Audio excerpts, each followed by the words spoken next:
ఉదయమున నీవు ఎవ్వరినీ కలుసుకొనక ముందు ప్రభువును కలుసుకో. నీవు ఎవ్వరినీ చూడకముందు ప్రభువును చూడు. నీవు ఎవ్వరితో మాట్లాడకముందు ప్రభువుతో మాట్లాడు. నీవు దేనిని వెదకకముందు ఆయన రాజ్యమును నీతిని వెదకు.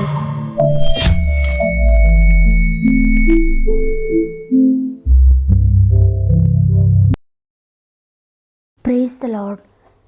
ఈ ఉదయకాలమున గాడ్ ఫస్ట్ అనే వాగ్దాన కార్యక్రమానికి హృదయపూర్వకంగా మిమ్మల్ని మీ కుటుంబాలను మరొకసారి ప్రేమతో ఆహ్వానిస్తూ ప్రభు నామంలో మీ అందరికీ నా యొక్క శుభాలు తెలియజేస్తూ ఉన్నాను. ఎలా ఉన్నారు ప్రియ దేవుని బిడ్డలారా? ఈ ఉదయాన ఆయన కృప మీద ఆధారపడి ఆయన మాటతో ఈ దినాన్ని ప్రారంభిస్తున్న మీ అందరికీ దేవుడు తోడై ఉంటాడు. మీరు నడవలేనప్పుడు, నీరసించిపోయినప్పుడు నేను ఎత్తుకొని నడిపిస్తాడు ఆయన. అది రాత్రి అయినా పగలైనా నడిపిస్తాడు. ఆయన నడిపిస్తే లోయల గుండా వెళ్ళినా నువ్వు సురక్షితంగా వెళ్తావు. ఆయన ఎప్పటికీ నిన్ను అనాథగా విడిచిపెట్టడు. కాబట్టి తల్లి మరిచినా తండ్రి విడిచినా ఎంతమాత్రం భయపడకు. ఆయనపై ఆధారపడు, ఆయనపై ఆనుకో. ఆయన నిన్ను నీ కుటుంబాన్ని కునుకక నిద్రపోక కాపాడుతాడు.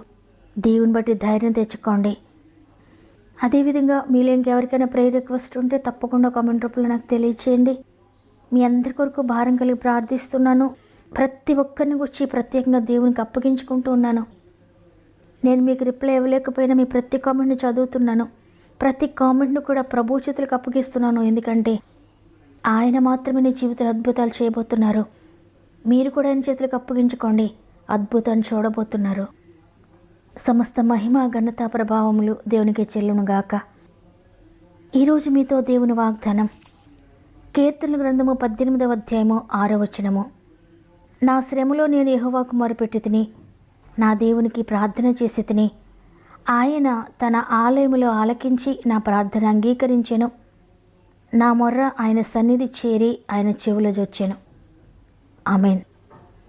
ఈరోజు వాగ్దానాన్ని వింటున్న ప్రియ దేవుని బిడ్డ, ఇక్కడ భక్తుడు చెప్తూ ఉన్నాడు, నాకు శ్రమ కలిగినప్పుడు నేను ప్రభువు దగ్గరికి వెళ్ళాను, ఆయనకు మొరపెట్టుకున్నాను, నా దేవునికి ప్రార్థన చేశాను, ఆయన నన్ను విడిచిపెట్టలేదు, ఆయన నా ప్రార్థన అంగీకరించాడు, నా మొరకు చెవియొగ్గాడు, నా ప్రార్థన విన్నాడు, నాకు జవాబిచ్చాడని చెప్తున్నాడు. నిజమే, మన దేవుడు ప్రార్థన ఆలకించే దేవుడు. ఆపత్కాలంలో, శ్రమకాలంలో ప్రార్థించినప్పుడు ప్రార్థనకు జవాబిచ్చే దేవుడు. అందుకే ప్రభువు చెప్తున్నారు ఫిలిప్పీలకు రాసిన పత్రిక 4వ అధ్యాయము 6వ వచనంలో, దేనిని గురించి చింతపడుకుడు కానీ ప్రతి విషయంలో కృతజ్ఞతాపూర్వకంగా మీ విన్నపములు దేవునికి తెలియచేయడని.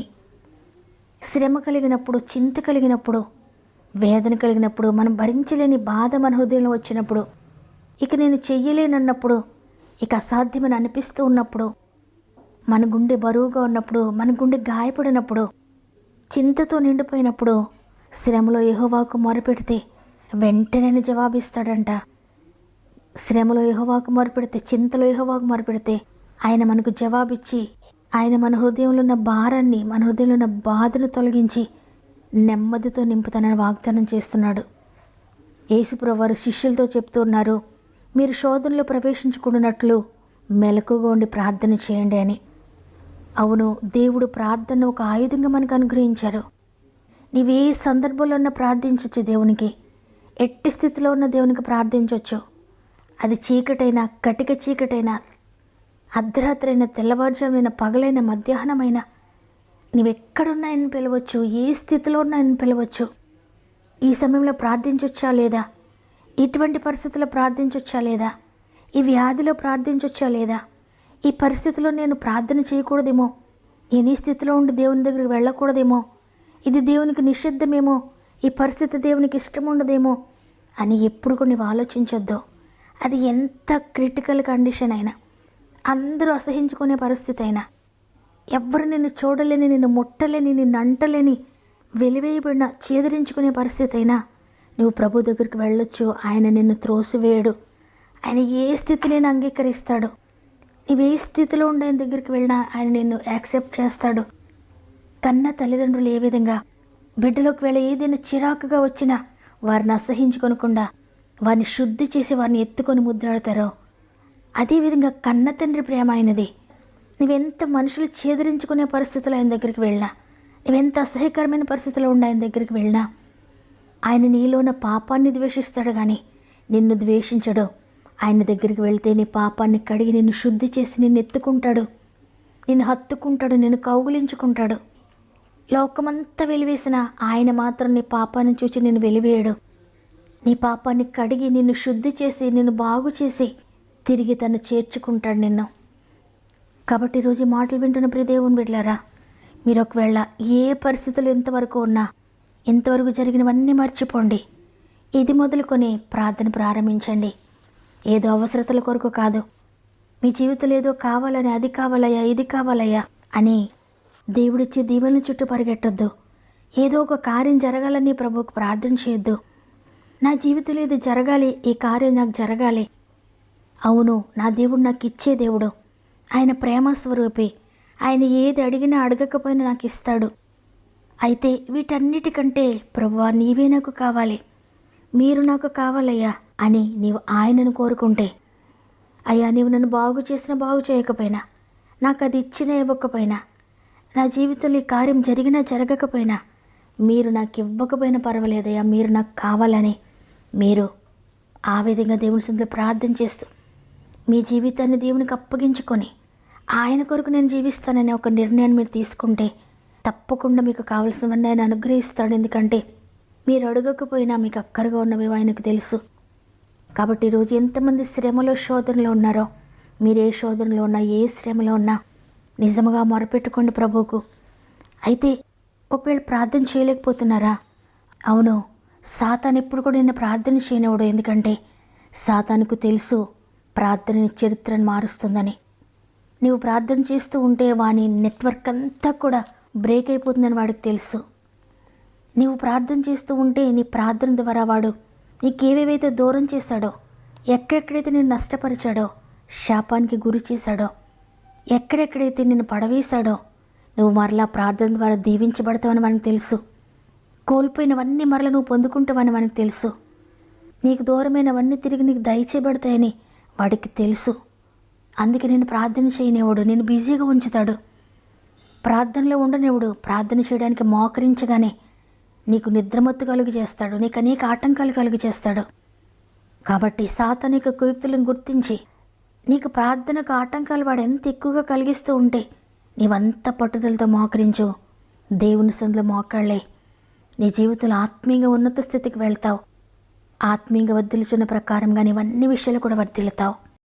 పాపులంటే భ్రాంతి నీకు, పాపమంటే చూడలేవు, కోపమే నీ వెరుగవు. ఎంత ప్రేమ, ఎంత ప్రేమ, యేసుని ప్రేమయా. ఎంత ప్రేమ, ఎంత ప్రేమ, యేసుని ప్రేమయా.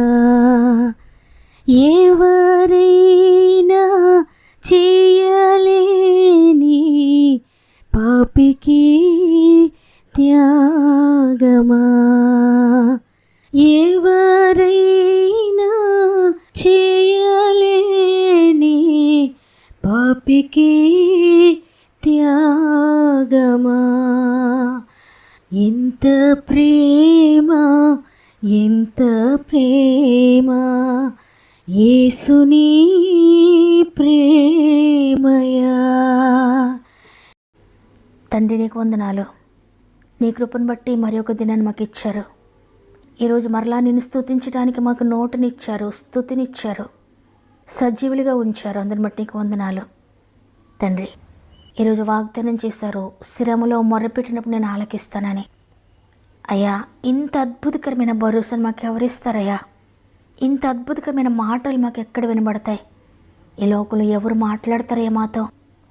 నీ ప్రార్థన నేను వింటాను, శ్రమ కలిగిందా నా దగ్గరికి రా, మొరపెట్టని ఎవరు మాకు చెప్తారు తండ్రి? ఈ లోకంలో మాకింత అండగా ఆశ్రయంగా ఉంటున్న దేవా నీకు వందనాలు, స్తుతులు హృదయపూర్వకంగా చెల్లిస్తున్నాను. అయ్యా, ఈరోజు ఎంతమంది అయితే నిజంగా మొరపెట్టుకుంటున్నారో ప్రతి ఒక్కరిని దర్శించండి, ప్రతి జీవితాన్ని ముట్టండి, ప్రతి కుటుంబాన్ని ముట్టండి. వారి జీవితంలో వారికి ఎదురవుతున్న ప్రతి సమస్య నుండి విడుదల ప్రకటిస్తున్నాను. వారు ఏ సమస్యలో ఉన్నా, ఏ కష్టంలో ఉన్నా, ఏ ఇరుకులో ఉన్నా, ఏ ఇబ్బందిలో ఉన్నా, ఏ ఇరుకు, ఏ ఇబ్బంది, ఏ కష్టము వారిని నాశనం చేయడానికి వీల్లేదు. సాతాను శక్తులన్నీ యేసునామములో కూలిపోవునుగాక. అంధకారపు శక్తులని యేసునామములో కూలిపోవునుగాక.